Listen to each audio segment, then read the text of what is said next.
bin seats in a Renault Trafic van. Now then, these seats are out of a Ford Galaxy, and as a Renault Trafic van has a bench seat passenger side, you require another box. Now that box down there is exactly the same as that box there, so you need a box from a driver's side to go under the passenger side. And the Renault Trafic van, the seat belts are attached to the sides of the seats, which are fixed. Obviously you can't do that with a spin round seat, so I've now attached the seat belt to the sides of the vehicle behind the panel in, where if you have a van and you take the headboard out, that is the same screw holes that goes around the van to hold the headboard in. So you can actually pick the screw hole up and bolt your seat belt into that.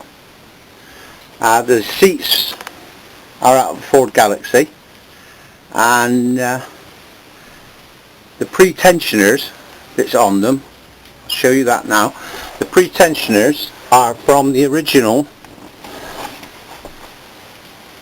they are from the original Renault Trafic that was attached. There's the pre-tensioner piston, and the bolt is the same size, same thread, and that is the exact same belt. This piece here is the same that was actually attached to the original Renault Trafic seat. So the seat belt is exactly the same, it's just you have to fix it there and not there. Now also under here,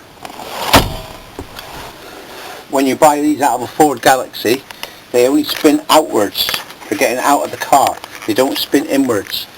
Then there's a bracket, and I can't remember just where it is, but it's here somewhere, that you cut off before you put these seats into your van.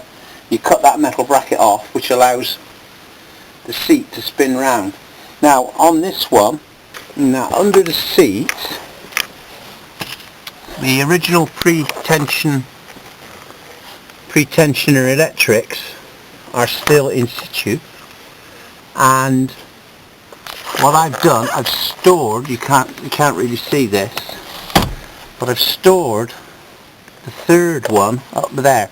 The bench seat had two pre-tensioner belts, so to keep all the electrics and the dashboard service lights correct, I've just stored it up under there, so it's all still connected in. Now another thing that you need to do is, when this seat spins around, the seat belt, the handbrake is, so you have to slide the seat backwards a little bit, so that when you turn the seat it misses the handbrake, but it's quite easy, it does it, no problem. This one, passenger side, spinning round. I'm doing this one-handed in the van on my own.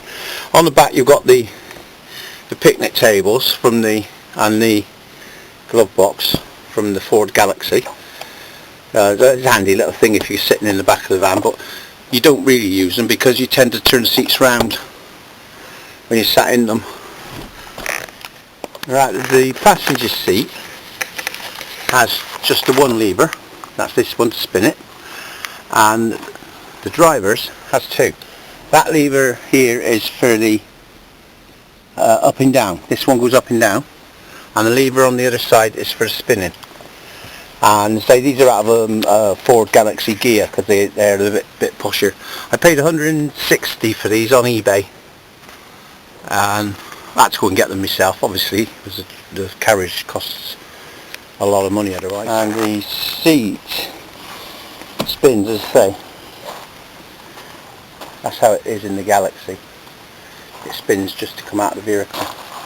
So when you go back round with it, that lever clicks into position, and you open that, and then the seat, try and do it all one-handed, the seat goes the other way.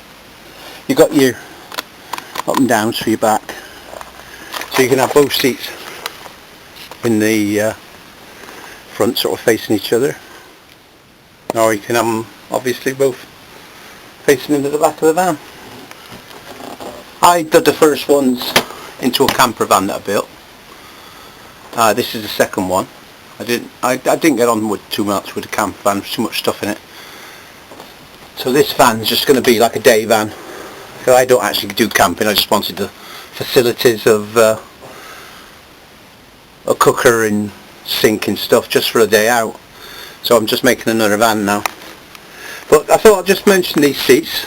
It's been had some interest on me camper van conversion. So, and also in the camper van conversion I was able to put a safe under there. I bolted the safe to the floor before I bolted the seat in. The screw holes in the floor are exactly the same because they're left hand right hand drive vehicles. So when you take the carpet, I mean you can't see it now because I got carpet. I put the carpet in before I put the seats in, so it was all nice. But where the bench sheet comes out, you just use the nuts and bolts to fill the other holes. No problem at all. Yeah, if you know what you're doing, you can fit them in no time. It's just not difficult. I actually use the same nuts and bolts to put them down. There we are. That is the original Renault bolts. It was on the Renault seat. So yeah, they go in quite easy. But you get your service light on the dash lighting up if you don't plug your pre-tensioners back in. And I say that the wiring, it goes very nicely through the centre. There's a hole in the centre of the turntable, and the wiring sits very nicely, very tidy up inside it. So if you're doing some, enjoy.